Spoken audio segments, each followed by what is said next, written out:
नमस्कार, बोल जनता बोल में आपका स्वागत है। मैं हूं हेमंत केवलिया और आप सभी के साथ हमारे खास कार्यक्रम में मैं हूं पूजा यादव। आज एक सवाल बहुत ही खास लेकर आपके सामने हाजिर हुए हैं। देश की सुरक्षा के लिए जवान तैनात किए जाते हैं, देश की ही जो जनता है उसकी सुरक्षा के लिए पुलिस जवानों की तैनाती होती है, लेकिन आज भी इन भर्तियों के लिए दलाल तैनात हैं, आज भी दलालों की मौजूदगी है। ऐसे में सवाल हमारा ये है कि जब पुलिस और सेना में भर्ती के लिए ही ये दलाल बैठे होंगे, नौकरी पाने का रेट है 3 से 12 लाख रुपए। सूत्रों के हवाले से ये जानकारी हासिल हुई है। मोटी रकम देकर अगर जवान फौज में भर्ती हो रहे हैं तो क्या उनसे उम्मीद की जा सकती है कि वो देश की रक्षा के लिए लड़ पाएंगे? सवाल हमारा यही है, क्योंकि मोटी रकम देकर अगर जवान फौज में भर्ती हो रहे हैं तो जाहिर सी बात है वो जज्बा उनके अंदर नहीं होगा, देश की सुरक्षा का जिम्मा वो कम से कम नहीं लेंगे। ऐसी तो यहां पर हम उम्मीद मान ही सकते हैं, क्योंकि जो खुद भ्रष्टाचार की नींव रखते हुए भ्रष्टाचार के आधार पर जा रहे हैं देश की सुरक्षा के लिए, आप उनसे कैसे निष्पक्षता की उम्मीद लगाए बैठ सकते हैं? आप कैसे उनसे उम्मीद कर सकते हैं कि वो देश के लिए मर मिटने को तैयार रहेंगे, वो देश के लिए अपनी जान की बाजी तक को लगा देंगे? नौकरी पाने का रेट है 3 से 12 लाख रुपए। ये जो जानकारी हासिल हो रही है, मोटी रकम देकर जवान आखिर अगर फौज में भर्ती होते हैं तो कैसे देश की रक्षा के लिए वो लड़ पाएंगे? सवाल हमारा बरकरार है। जुड़ सकते हैं हमारे साथ 011-4321-4321 पर। इसी में हमारे साथ पहले दर्शक विजय हमारे साथ जुड़ चुके हैं। विजय जी, बहुत स्वागत है आपका। क्या कहेंगे आज के सवाल को लेकर आप? सर जी, आज के सवाल के यही कहेंगे, जनता यही कहेंगे जी, कहिए। आजकल के जो सरकारें हैं वो पैसे लेने पे है सर जी, उसके बारे में आपको मैं यही कहना चाहता हूँ। जी जी, कहिए। चलिए, बहुत शुक्रिया अपनी बात कहने के लिए। वाकई ऐसी स्थिति निकलकर सामने आ रही है, यानी कि 3 से 12 लाख रुपए नौकरी पाने के लिए रिश्वत मांगे जाते हैं। यानी कि जो दलाल हैं वो लगातार सक्रिय हैं। लेकिन हमारा सवाल इसको लेकर है कि क्या ऐसे लोगों को जब भर्ती किया जाएगा, जब फौज में रखा जाएगा, तो क्या वाकई वो देश की रक्षा कर पाएंगे? आप क्या समझ पा रहे हैं आज के सवाल को लेकर? जुड़ सकते हैं, अपनी राय दे सकते हैं। चलिए, हमारे साथ हमारे अगले कॉलर जुड़े हैं वेदपाल। वेदपाल जी, क्या कहना चाहते हैं, कहिएगा। ये कहना चाहता हूँ जी, मैं जी बताइए क्या कहना चाहते हैं। 24/9/96 को उन्होंने अरेस्ट कराया था राजपथ में, तब तक को जी। उसके बाद में जब से मैं देख रहा हूँ, जब से दलाल सक्रिय हो गए थे जी। आप करेंगे तो बहुत पुरानी बातें हो चुकी हैं जी। सवाल हम आज उठा रहे हैं क्योंकि अब ये देश के हित की बात हो गई है, देश की सुरक्षा की बात हो गई है। की बात करें, दलाल की बात करिए तो बहुत पुरानी बातें हो चुकी हैं जी। ठीक है, लेकिन क्या उम्मीद की जा सकती है ऐसे लोगों से जो दलालों के जरिए नौकरी पा रहे हैं? चलिए, हमारा सवाल उन लोगों से है, क्या आप उन लोगों से उम्मीद कर सकते हैं जो पैसे के दम पर नौकरियां पा रहे हैं, फौज में भर्ती हो रहे हैं या फिर पुलिसकर्मी बन रहे हैं? क्या आप उनसे उम्मीद कर सकते हैं कि वो देश की रक्षा के लिए कुछ करेंगे, कुछ काम करेंगे, जज्बा होगा उनके अंदर? जुड़ सकते हैं हमारे साथ।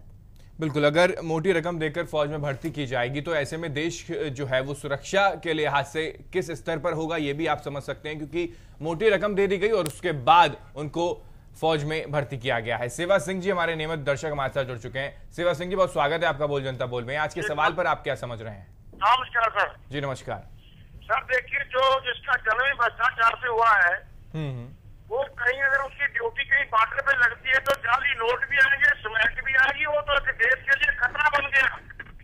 जी हेलो जी, कहिए। वो तो देश के लिए बहुत बड़ा खतरा बन गया। नौकरी तो मिल गई, पैसे लगे उसको, पर वो पैसे कमाएगा, देश की क्या रक्षा करेगा? वो कुछ नहीं करेगा। वाकई, और इस चीज को बड़ी गंभीरता से लेना चाहिए। ये जो हो रहा है देश के साथ, ये ऐसा नहीं होना चाहिए। चलिए, बहुत शुक्रिया अपनी बात कहने के लिए, अपने विचार हम तक पहुंचाने के लिए। वाकई जो फर्जीवाड़ा हो रहा है, वाकई जो भ्रष्टाचार लगातार लिप्त है इस देश में, उसको खत्म करने की बात तो की जाती है, लेकिन ऐसी चीजें निकलकर सामने आती हैं जिससे वाकई देश की सुरक्षा भी अब कहीं ना कहीं कटघरे में खड़ी हो गई है। आपकी क्या राय है आज के सवाल पर? आप भी जुड़ सकते हैं, अपनी बात कह सकते हैं। जी हाँ, सवाल बहुत ही खास है क्योंकि ये देश हित की बात है। हमारे साथ एक और दर्शक जुड़े हैं। इमरान जी, क्या कहना चाहते हैं, बताइएगा। मैम नमस्कार। नमस्ते जी, कहिएगा क्या कहना चाहते हैं। मैम, सबसे पहले मैं जनता टीवी का शुक्रिया अदा करना चाहता हूँ। जी बताएं, क्या कहना चाहते हैं। और मैं ये कहना चाहता हूँ कि बहुत सारे हमारे देश में ऐसे लोग हैं, ऐसा नहीं कि लोगों के अंदर जज्बा नहीं है अपने देश के लिए काम करने का है, लेकिन कुछ लोग ऐसे हैं कि सोर्स के लिए, पैरवी के लिए, एक बेहतर सुविधा लेने के लिए ऐसी नौकरी लेते हैं। जी। और मोटी रकम इसलिए चुकाते हैं कि सारे अगर 3 लाख 4 लाख रुपए हम दे देते हैं तो आने वाले समय में हमें पेंशन मिलेगा। बहुत सारे मतलब ये इन सब चीजों को ज्यादा ध्यान तवज्जो देते हैं। ये नहीं देखते कि हम अपने देश के लिए क्या कर सकते हैं, अपने देश में हम अपने लिए क्या योगदान देते हैं। ये सब नहीं कहते, कोई भी ये नहीं सोचते। बहुत सारे लोग इस तरह के। इमरान जी, लेकिन क्या ऐसे लोगों से उम्मीद लगाई जा सकती है कि वो देश के हित में काम करेंगे? इमरान जी, आप हैं हमारे साथ? सवाल हमारा यही है, जो लोग अपने निजी स्वार्थ के लिए फौज में भर्ती हो रहे हैं, जो पुलिसकर्मी बन रहे हैं, क्या वो देश की रक्षा कर पाएंगे? क्योंकि देश की सुरक्षा एक बहुत बड़ा सवाल है। जुड़ सकते हैं हमारे साथ। बिल्कुल। इस बीच एक और दर्शक शमशेर जी हमारे साथ जुड़ गए हैं। शमशेर जी, बहुत स्वागत है आपका। क्या कहेंगे आज के सवाल पर? नमस्कार जी। जी नमस्कार। देखो जी, ये तो भ्रष्टाचार की तनत है जी, ये ऊपर से चलता है। चौधरी वीरेंद्र सिंह जी कह चुके हैं 100 करोड़ में एक सांसद बनता है। जी जी। टिकट मिलता है तो 100 करोड़ सांसद खर्चेगा तो फिर वो सर्विस दिलवाएंगे तो रिश्वत लेंगे वो। अरे कांस्टेबल लगेगा कोई, वो फिर आम पब्लिक को। जी, लेकिन शमशेर जी, हमारा जो सवाल है आज के देश के जवानों को लेकर है, जो लगातार ऐसी चीजें निकलकर सामने आती हैं, दलाल इस पूरे मामले पर सक्रिय हैं, ऐसे में क्या वो देश की सुरक्षा कर पाएंगे? चलिए, बहुत शुक्रिया। हालांकि पूरी बात उनकी नहीं हो पाई है। हम आपको एक बार फिर से समझाते कि जो हमारा सवाल है, यानी कि फिरौती जो चीजें निकलकर सामने आ रही है, यानी कि दलाली जो चीजें हैं, वो दलाली जो है सक्रिय होती नजर आ रही है। जवानों की अगर बात करें, भर्ती की अगर बात की जाए तो वहां पर जो रेट है, सूत्रों के हवाले से जो खबर है, वो 3 से 12 लाख है। हालांकि ये चीजें अब से नहीं, काफी समय पहले से चल रही हैं, लेकिन उस पर नकेल नहीं कसी जा रही। गड़बड़ झाला हर जगह है, लेकिन उसके बावजूद भी देश की सुरक्षा जो है वो ऐसे लोगों के हाथों में है जो भ्रष्टाचार के माध्यम से पहुंचे हैं देश की सुरक्षा करने के लिए। चलिए, हमारे साथ एक और दर्शक इस बीच जुड़े हैं। कहिएगा, क्या कहना चाहते हैं आप? चरण सिंह जी, कहिएगा, क्या कहना चाहते हैं? जी नमस्ते मैम। जी नमस्ते, कहिए, क्या कहना चाहते हैं? नमस्ते मैम, ये बात तो बिल्कुल सही है कि सरकार ने रेट निकाल रखा है 3 से 12 लाख। लेकिन मैडम एक बात और है कि अगर एक गरीब आदमी अगर नौकरी के अंदर अगर किसी अपने बच्चे को पहुंचाना चाहता है, चलो वो अपनी जमीन वगैरह गिरवी रख के बेच के उसको अगर नौकरी दिला भी देता है तो उसकी नौकरी क्या गारंटी है मैडम? अगर जिसकी सरकार आई मैडम, वो दूसरी सरकार ने हटा दिया। अब ये लगा लो कि पहले कांग्रेस सरकार ने जिस टाइम भजनलाल सीएम। चरण सिंह जी, बात ये नहीं है, बात ये है कि देश को क्या मिलेगा। देश के लिए ऐसे लोगों से उम्मीद की जा सकती है कि वो कुछ कर पाएंगे। सवाल उनकी नीयत पर उठ रहे हैं, जिनकी नौकरी का जन्म ही भ्रष्टाचार के आधार पर हो रहा है, जो दलाली देकर, जो पैसा देकर नौकरी हासिल कर रहे हैं। आप उनसे उम्मीद कर सकते हैं कि वो देश के हित में कदम उठाएंगे, वो देश के लिए लड़ेंगे, वो देश के लिए कुछ कर पाएंगे? जुड़ सकते हैं हमारे साथ। बिल्कुल, अपने देश के लिए अपने प्राणों के न्यौछावर कर सकते हैं क्या? क्योंकि जो भ्रष्टाचार से उनकी नींव रखी गई, यानी कि जब वो फौज में भर्ती हुए तो क्या वो भ्रष्टाचार की भेंट चढ़ गए थे, उसके बाद वो पहुंचे, ऐसे में क्या वो देश की सुरक्षा दे पाएंगे? किशन जी हमारे साथ हैं। किशन जी, आप बताइए, आपके जहन में क्या चल रहा है आज के सवाल पर? मैं ये कहना चाहता हूँ कि बात सेना के जवानों की नहीं है, सेना की भर्ती की भी नहीं है। पूरे देश के हर महकमे के अंदर यही कमी है। जो योग उम्मीदवार है, जो वाकई उनकी योग्यता नीचे दबी हुई है और पैसा ऊपर जा रहा है। आपके पास पैसा है तो आप बिना योग्यता के भी आप ऊपर जा रहे हैं। हर जगह पैसे के दम के ऊपर सुनवाई हो रही है और बेरोजगारी भी इतनी है, लेकिन उनकी कोई अहमियत नहीं है। और चाहे सेना के जवान ही हो, सेना के जवान की भर्ती हो या उनके जो हथियार है, उसके अंदर भी हर जगह यही हाल है, रिश्वत चलती है। और चलिए, बहुत शुक्रिया अपनी बात कहने के लिए। तो वाकई जिस तरीके से किशन जी ने भी कहा कि ऐसी चीजों में, यानी कि ऐसी भर्तियों में, चाहे पुलिस की हो, जवानों की हो, भर्तियों में ऐसी चीजें निकलती हैं, दलाली लगातार यहां पर सक्रिय है। लेकिन हमारा सवाल जो है वो देश की सुरक्षा को लेकर है, देश की बागडोर को लेकर है कि देश की सुरक्षा क्या वाकई वो जवान कर पाएंगे जिन्होंने भ्रष्टाचार से ही पहली सीढ़ी चढ़ी हो। जी हाँ, बहुत अच्छा पॉइंट यहाँ पर उठाया हमारे जो पिछले दर्शक रहे हैं। उन्होंने कहा कि हम हर डिपार्टमेंट की अगर बात करते हैं, ये दलाली, ये रिश्वतखोरी हर डिपार्टमेंट के अंदर चलती है। हर डिपार्टमेंट के अंदर जब भर्तियां होती हैं तो उस दौरान पैसे लिए जाते हैं। लेकिन सैनिकों की बात हम इसलिए कर रहे हैं क्योंकि ये मुद्दा देश की सुरक्षा का है। यहाँ पर जज्बा चाहिए होता है, यहाँ पर सबसे ज्यादा ईमानदारी की जरूरत होती है। लेकिन अगर वही लोग बेईमानी की सीढ़ी चढ़कर आगे जा रहे हैं, कैसे उम्मीद कर सकते हैं उनसे? हमारे साथ एक और दर्शक हैं। जय चरण जी, क्या कहना चाहते हैं? आपके सवाल पर कहिएगा। जय चरण जी, आप सुन पा रहे हैं तो बात रखिएगा। हाँ जी, हाँ कहिए। ऐसा है जी, जिनके पास बहुत पैसे हैं उनमें तो फौज में होने की जरूरत नहीं पड़ती जी। गरीब आदमी रोजी रोटी के लिए तो भर्ती होता है जी, पैसे दे के। उसको देश की सुरक्षा से क्या लेना देना है? ध्यान तो उसका वही पर रहता है जहाँ पैसे दे रखे तो ये तो खतरा ही खतरा है जी। इसके ऊपर तो कोई नहीं, कोई ऐसी एजेंसी होनी चाहिए कि भाई उन अफसरों के खिलाफ और एजेंटों के खिलाफ कार्रवाई है, ताकि देश की सुरक्षा में कोई अड़चन ना आए। बिल्कुल, देश की सुरक्षा पर कोई असर ना हो, ऐसे लोगों के खिलाफ में कड़ी से कड़ी कार्रवाई की जरूरत है देश को बचाने के लिए। क्या ऐसे लोग देश के हित में कुछ कर पाएंगे? जो जिम्मेदारी उनको सौंपी गई है, क्या उस वो जिम्मेदारी को बखूबी निभा पाएंगे जो बेईमानी के जरिए सीढ़ी चढ़ रहे हैं और नौकरियां पा रहे हैं और सेना में तैनात हो रहे हैं? जुड़ सकते हैं हमारे साथ। बिल्कुल, इस बीच एक और दर्शक हमारे साथ जुड़ चुके हैं, अमरजीत जी हैं। अमरजीत जी, क्या कहेंगे आज के सवाल पर आप? सर जी ऐसा है जी, देखिए भ्रष्टाचार तो ना कभी खत्म और ना होगा। ये तो पैसे देने वाली बात है, वो तो जो ऐसा है जी 3 से 12 लाख रुपए देके जो नौकरी का झांसा देते हैं, हम लोग कई बार सुनते हैं कि भी धोखाधड़ी होती है, लेकिन 3 से 12 लाख की जो फिरौती हम दे रहे हैं, जो हम रिश्वत दे रहे हैं, उसमें ये सेटिस्फेक्शन नहीं है कि हमारे को नौकरी भी सेफ है या नहीं है। लेकिन भ्रष्टाचार तो पुराने टाइम से चलता आ रहा है और आज भी चल रहा है। तो भ्रष्टाचार ना तो कभी राजा महाराजों के सतयुग त्रेतायुग में भी जो कलयुग चल रहा है जी। अमरजीत जी, हम भ्रष्टाचार की बात नहीं कर रहे हैं, हम बात कर रहे हैं उन जवानों की, उन लोगों की जो इस सीढ़ी को चढ़कर, यानी कि भ्रष्टाचार की सीढ़ी को चढ़कर तैनात हो रहे हैं, जवान बन रहे हैं। चलिए, बहुत शुक्रिया हमारे साथ जुड़ने के लिए। हालांकि हमारे सवाल को जरा समझने की कोशिश कीजिए, क्योंकि हमारा जो सवाल है उन लोगों को लेकर है, उन लोगों को लेकर पॉइंट आउट हम कर रहे हैं कि जो भ्रष्टाचार में लिप्त होकर एक पद पा रहे हैं, जवान जो तैनात हो रहे हैं, उनको तैनाती मिल रही है, यानी कि वो जिस तरीके से चीजें निकलकर सामने आती हैं, यानी कि धांधली इस पूरे मामले पर निकलकर सामने आती है, उस पर नकेल नहीं कसी जा रही है। क्या वाकई वो देश की सुरक्षा कर पाएंगे? जी हाँ, क्या वो देश की रक्षा के लिए लड़ पाएंगे?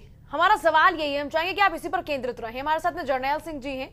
जर्नैल जी, क्या कहना चाहते हैं, बताइएगा। हाँ जी, मैं सिरसा से बोल रहा हूँ जी। हाँ जी, कहिए, क्या कहना चाहते हैं? मैं ये कहना चाहता हूँ कि 1 मिनट आप चुप करिए प्लीज। हेलो, हाँ कहिएगा। हाँ, मैं ये कहना चाहता हूँ जी कि जो बच्चे भर्ती हो रहे हैं, मेरा लड़का हुआ फौज में भर्ती जी, उसका पेपर भी हो चुका है जी। और तो प्लीज बात पूरी कीजिए। वो पैसे जो अफसर है ना, वही पैसे मांग रहे हैं मिलिट्री के जी। उनकी रिकॉर्डिंग है मेरे पास, अगर शिकायत कर रहे हो तो कहाँ करें? जर्नैल जी, आप हमारी हेल्पलाइन का इस्तेमाल कीजिएगा, इस कार्यक्रम के बाद में आप हमें फोन कॉल कीजिएगा। जर्नैल जी ने एक बड़ा खुलासा यहाँ पर किया हमारे कार्यक्रम के जरिए। उनका कहना है कि उनके बेटे की भर्ती हुई है, लेकिन अब उनसे पैसे मांगे जा रहे हैं और उसके लिए उनके पास रिकॉर्डिंग भी है। आप हमें जरूर फोन कॉल कीजिएगा। फिलहाल आप तमाम दर्शक क्या सोच रहे हैं, हम ऐसे लोगों के बारे में जानने की आपसे कोशिश कर रहे हैं, यानी उन सेना के जवानों के बारे में जानने की कोशिश कर रहे हैं जो पैसे चुकाकर सेना में भर्ती हो रहे हैं। क्या वो देश के लिए लड़ पाएंगे? बिल्कुल, ऐसे देश का क्या भविष्य होगा ये भी जरा समझना मुश्किल नजर आता है, क्योंकि सैनिकों की भर्ती के लिए भी फिरौती मांगी जा रही है और ऐसी चीजें निकलकर सामने आती हैं, बड़ा डर सा लगता है। हमारे साथ एक दर्शक प्रदीप हमारे साथ जुड़ चुके हैं। प्रदीप जी, बहुत स्वागत है आपका, क्या कहेंगे? हाँ जी, नमस्कार सर। मैं ये कहना चाहूंगा कि भ्रष्टाचार, हेलो जी जी कहिए। हाँ जी सर, मैं ये कहना चाहूंगा कि भ्रष्टाचार तो हमारे देश में हर विभाग में, पर अभी जैसे मैं एग्जांपल दूंगा कि मेरे दोस्त का आर्मी में सिलेक्शन हुआ है जी, तो सर उसका सिलेक्शन जो है वो मेरिट पे है, किसी की सिफारिश से नहीं। तो मैं ये भी सोच सकता हूँ कि जो दलाली है उसकी मार्केटिंग ज्यादा की जा रही है, जबकि असल में भ्रष्टाचार नहीं है। जी जी जी, चलिए, बहुत शुक्रिया अपनी बात कहने के लिए। हालांकि यहाँ पर हमारा जो सवाल है वो थोड़ा सा अलग है। उन लोगों से ये सवाल हमारा जुड़ा हुआ है जो सैनिकों में भर्ती हो रहे हैं, सैनिक जो बन रहे हैं, लेकिन वो बन उस माध्यम से रहे हैं, पैसा खर्च करने के माध्यम से बन रहे हैं। क्या ये सही है? आप जुड़ सकते हैं, अपनी बात कह सकते हैं। चलिए, हमारे साथ एक और दर्शक इस बीच जुड़ गए हैं। राजेश जी, क्या कहना चाहते हैं, बताइएगा। हेलो जी कहिए राजेश जी, क्या कहना चाहते हैं? नमस्कार मैडम जी। नमस्ते जी, थोड़ा तेज बोलिएगा प्लीज। मैडम, मैं ये कहना चाहता हूँ, जो भी ये दलाली चली हुई है, ये इसके लिए सरकार जिम्मेवार है। नहीं, सरकार तो जिम्मेदार है, लेकिन क्या उन लोगों से उम्मीद की जा सकती है जो पैसे के जरिए सेना में तैनात हो रहे हैं? मैडम, मैं एक बात कहना चाहता हूँ, अगर जब भी किसी भी डिपार्टमेंट के अंदर भर्ती होती है जी, उसके इंटरव्यू को खत्म कर दिया जाए। इसके अंदर फिजिकल टेस्ट होता है, फिजिकल की मेरिट बना ली जाए, और जो मेन रिटन टेस्ट होता है उसकी मेरिट बना ली जाए। बच्चों को करप्शन से दूर रखा जा सकता है। सभी बच्चे इंडिया से जो भी बच्चे सिलेक्ट होते हैं उनको अपने आप पता लग जाएगा कि हम सिलेक्ट हो गए या नहीं हो गए। इसमें जितने भी अधिकारी हैं वो किसी से भी पैसे नहीं ले सकते, और अच्छे लड़के मेरिट में आएंगे तो नेचुरल अच्छे हैं, तो कोई भी आदमी करप्शन से बच जाएगा इंडिया में। मैं आपको एक बात और कहना चाहता हूँ मैडम, अभी हरियाणा में, एक मिनट मैडम, अभी हरियाणा में कोचिज भर्ती हुए थे 172 जी, और उनको 10,000 रुपए तनख्वाह दी जाती थी जी। आप हैं हमारे साथ? शायद संपर्क हमारा फिलहाल टूट चुका है। हमारा सवाल लगातार बरकरार है। हम ये जानने की आज कोशिश नहीं कर रहे हैं कि इस समस्या से हमें निजात कैसे मिलेगी। हम आपसे ये जानने की कोशिश कर रहे हैं जो पैसे के जरिए जिनकी भर्तियां हो रही हैं, क्या आप उनसे उम्मीद कर सकते हैं कि वो देश के लिए लड़ पाएंगे? यानी हम उस शख्स की नीयत के बारे में बात कर रहे हैं जो खुद को सैनिक बताएगा, लेकिन वो सैनिक बना कैसे है वो भी हमने आपको बताया कि पैसे देकर वो सैनिक बना। आप उससे उम्मीद रख सकते हैं कि वो देश के लिए लड़ेगा, वो आपके लिए अपनी जान की बाजी तक लगाएगा। जुड़ सकते हैं हमारे साथ। बिल्कुल। इस बीच एक और दर्शक हमारे साथ रूबी जी जुड़ चुके हैं। रूबी जी, बहुत स्वागत है आपका बोल जनता बोल में। क्या कहेंगे आज के सवाल पर? सर नमस्कार। जो आप दिखा रहे हैं ये टोटली गलत है। मेरे दादाजी एक्स सर्विसमैन है, मेरे मामा जी एक्स सर्विसमैन है, कारगिल लड़ी है मामा जी ने, और हाल फिलहाल उन्हीं मामा जी का बेटा AIT करके पूना से और कर्नल पद पे लगा है सर, 1 रुपया दिए बिना। सर कैसे जो ये कह रहे हैं ना, उन लोगों को खुद पे यकीन नहीं है जो दे रहे हैं घूस, जो ऐसी बातें कर रहे हैं कि हम घूस देते हैं। और रही बात सर, एक मिलिट्री मैन की जो लाइफ होती है ना, वो इतनी ज्यादा डिसिप्लिन होती है ना कि उस डिसिप्लिन को हम लोग फॉलो नहीं कर सकते। सर मुझे समझ में नहीं आ रहा कि इस पोस्ट पे और इस वाले जो महकमे पे कैसे फिंगर पुट आउट हो रही है। आई टोटली नॉट एग्री आपके क्वेश्चन से और आपके जो ये सवाल जवाब देने वाले हैं 3 लाख जी। रूबी जी, लेकिन ऐसी चीजें कहीं ना कहीं निकलकर सामने भी आती हैं, जैसे सूत्रों के हवाले से खबर भी है कि 3 से 12 लाख ये रकम भी तय की गई है। ऐसे में जिस तरीके से दलाली जो है वो लगातार सक्रिय है, ऐसा नहीं है कि पूरा महकमा ऐसा है या फिर जो सारे सैनिक हैं वो ही जो है दलाली देकर पहुंचे हों, ऐसा कुछ भी नहीं है। लेकिन कहीं ना कहीं ज्यादातर जो लोग हैं वो ऐसे ही अगर पहुंच रहे हैं, तो क्या वाकई देश का जो सुरक्षा है, देश की जो सुरक्षा के लिहाज से हम बात करते हैं उन सैनिकों के लिए, उन पुलिस वालों के लिए, क्या देश हमारा सुरक्षित रह पाएगा? क्या ये हमारा सवाल है। जी, हमारा सवाल इस बात को लेकर है। हम ऐसा नहीं कह रहे हैं कि लाइफ डिसिप्लिन नहीं होती है। हम जानते हैं कि एक सैनिक की लाइफ में कितने सेक्रीफाइस उनको करने पड़ते हैं। हम जानते हैं कि लाइफ में किस किस तरह की जो पोजीशंस हैं उनको फेस करनी पड़ती हैं। लेकिन उसके अलावा हम एक चीज आपके सामने रख रहे हैं, वो भी हकीकत है। जैसे कि हमेशा एक सिक्के के 2 पहलू होते हैं। हम मानते हैं कि बहुत डिसिप्लिन, वेल डिसिप्लिन लाइफ होती है। हम इस बात को भी एक्सेप्ट करते हैं कि सेक्रीफाइस बहुत ज्यादा है और देश की सुरक्षा के लिए लड़ना बहुत बड़ी रिस्पॉन्सिबिलिटी कंधों पर है। लेकिन आज वहां पर भी दलाली चल रही है। हमारे साथ एक और कॉलर है, हंसराज जी, क्या कहना चाहते हैं बताएं। हंसराज जी, टीवी के वॉल्यूम पर ना जाते हुए बात रखनी शुरू कीजिएगा। हेलो। हाँ जी, कहिए क्या कहना चाहते हैं। हाँ जी, नमस्कार जी। नमस्ते जी, कहिएगा। ऐसा है जी, जो पैसे लेकर के जवान वहाँ पर जाते हैं ना जी, वो पहले अपनी जेब भरेंगे, देश की सेवा क्या करेंगे जी, वो बताओ आप जी। चलिए बेहद शुक्रिया। ये सिर्फ एक ही महकमे का हाल नहीं है। अक्सर हम हर महकमे में ऐसा देखते हैं कि हर महकमे में कुछ परसेंटेज ऐसे लोग होते हैं जो रिश्वत के जरिए, जो घूसखोरी के जरिए जाते हैं। लेकिन अगर सेना के अंदर इस तरह के लोग जा रहे हैं तो फिर ये वाकई देश के लिए एक बड़ा खतरा है। जुड़ सकते हैं हमारे साथ। इस बीच एक और दर्शक विजेंद्र जी हमारे साथ हैं। विजेंद्र जी, बहुत स्वागत है आपका। क्या कहेंगे आज के इस सवाल को लेकर? विजेंद्र जी की आवाज मिल रही है आपको? एक और दर्शक विक्की हमारे साथ जुड़ चुके हैं। विक्की जी, कहिए क्या कहेंगे आप? देखिए जी, सबसे ज्यादा भ्रष्टाचार है ना तो वो सेना के अंदर है जी, और वो इसलिए है कि सेना में मीडिया का दखल नहीं है जी। अगर जिस दिन मीडिया का दखल होगा ना, उस दिन पोल पट्टी खुलेगी और तब पता लगेगा कितने अन्ना हजारे और केजरीवाल जैसे आएंगे। उनको पता है अभी सेना में कितना भ्रष्टाचार है। और ये जो अभी बहन जी बात कर रही थी ना, कर्नल रैंक पे पहुंचा हुआ उनका कोई, जी, तो सबसे ज्यादा भ्रष्टाचार तो ये आर्मी के अफसर ही फैला रहे हैं सर। यही। चलिए, बहुत शुक्रिया अपनी बात कहने के लिए। हालांकि आपकी ये निजी राय थी, लेकिन हमारा जो सवाल है उन लोगों को लेकर है, उन लोगों को पॉइंट आउट करने की हम बात कर रहे हैं जो लोग वाकई दलाली के माध्यम से, वाकई भ्रष्टाचार के माध्यम से पहली सीढ़ी चढ़ते हैं, उसके बाद सेना में भर्ती होते हैं और देश की सुरक्षा की बात करते हैं। लेकिन क्या वो देश की सुरक्षा कर पाएंगे? क्या वो पुलिस वाले उस इलाके को सुरक्षित रख पाएंगे जो दलाली के जरिए अपनी नौकरी उन्होंने पाई है? यही हमारा आज का सवाल है। हालांकि हम हर किसी पर बात नहीं कर रहे, लेकिन कुछ लोग हर जगह, एक्सेप्शन केसेस हर जगह होते हैं। बिल्कुल, एक्सेप्शनल केसेस हर जगह पर होते हैं। हमारे साथ एक और दर्शक हैं, कहिएगा क्या कहना चाहते हैं। हाँ जी, कहिएगा क्या कहना चाहते हैं आप हैं हमारे साथ तो बात रखिएगा प्लीज। चलिए, शायद संपर्क हमारा फिलहाल टूट चुका है। हमारे साथ एक और दर्शक भी जुड़ गए हैं इसी बीच। मलकित जी, क्या कहना चाहते हैं आप? मलकित जी, आप हैं हमारे साथ जी। नमस्ते, कहिएगा क्या कहना चाहते हैं। मैम पहले बात तो ये है कि जो आप ये इतना वर्कआउट करते हैं जी किसी कार्यवाही के लिए, आपने इतना पता कर लिया 3 लाख से 12 लाख तक लोग दे रहे हैं, तो जब आपको पता चल जाता है तो उस महकमे वालों को पता नहीं चलता, इस पर क्यों नहीं रोक लगाए थे पहले? तो दूसरी बात कि जो ऐसे भर्ती होकर जाते हैं जी, मेरे हिसाब से तो वो नौकरी कर ही नहीं सकते, वो भगोड़ा घोषित हो जाते हैं।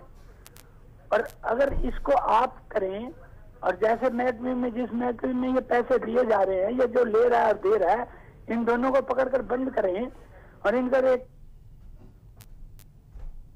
किशन जी बेहद शुक्रिया, शायद संपर्क हमारा फिलहाल टूट चुका है बातचीत के लिए।